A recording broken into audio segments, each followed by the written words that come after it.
프러시아에서 교사 양성은 세 가지 명제에 기초하고 있는데 그것을 미국이 나중에 빌려왔습니다.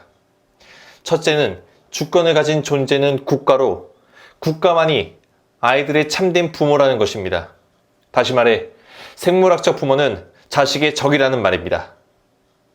독일 사람인 프레벨이 유치원을 만들었을 때 그가 생각한 유치원은 아이들을 위한 정원이 아닌 아이들로 이루어진 정원이었고 원인사가 정원의 꽃나무들을 가꾸듯 국가가 임명한 교사들이 아이들을 다듬는 것이었습니다. 유치원의 목적은 아이들을 엄마에게서 떼어내는 것이었죠. 프러시아의 학교 교육의 두 번째 전제는 학교 교육의 목표가 지적인 훈련이 아닌 복종과 예속이라는 것입니다. 사실 지적인 훈련을 하게 되면 복종은 기대할 수 없습니다. 의지만 꺾어버린다면 다른 나머지는 저절로 이루어집니다. 조지 오웰의 소설 1984에서 주인공이 사랑하는 사람을 국가의 처분에 맡긴 뒤 자기가 빅브라더를 사랑하고 있다는 것을 깨닫는 모습은 프러시아 방식의 학교 교육이 끝내 어떤 운명을 낳을지 보여주는 극적인 비유로 다가옵니다. 프러시아식 훈련의 세 번째 전제는 교실과 일터는 단편적인 조각들로 단순화되어 아무리 바보라도 기억하고 운영할 수 있어야 한다는 것입니다. 이것이 옛날부터 있어온 지도력의 딜레마가 해결되었죠. 노동이 제 기능을 하는데 필요한 것이 정신이 아닌 습관뿐이라면 말을 듣지 않는 노동자는 즉각 대체해버려도 생산력에는 아무런 손실을 입지 않을 수 있다는 것입니다. 이는 예전 미국 전역에서 일어난 항공관제사 파업에서 그 효과가 입증되었습니다. 전문가로 여겨졌던 이 노동자 집단이 하룻밤새 관리직 직원들과 급히 훈련된 보충 인력들로 대체가 되었죠. 그런데도 이 현장에서는 사고가 늘지 않았습니다. 어떤 일을 누구나 할 수 있는 것이라면 고용인들의 충성심과 복종을 보장받기 위해서가 아니라면 많은 보수를 지불할 필요가 없죠. 사실 나쁜 부모들은 아이들에게 똑같은 방식으로 왜곡된 형태의 사랑을 강요하지 않던가요?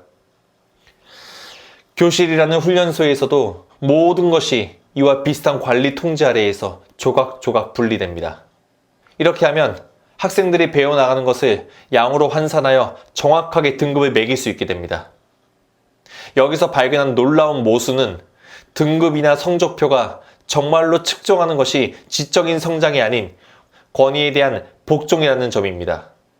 그렇기 때문에 표준화된 시험 점수와 지적 성취가 별로 상관이 없다는 것이 자꾸 드러나는데도 이런 일이 계속되고 있는 겁니다.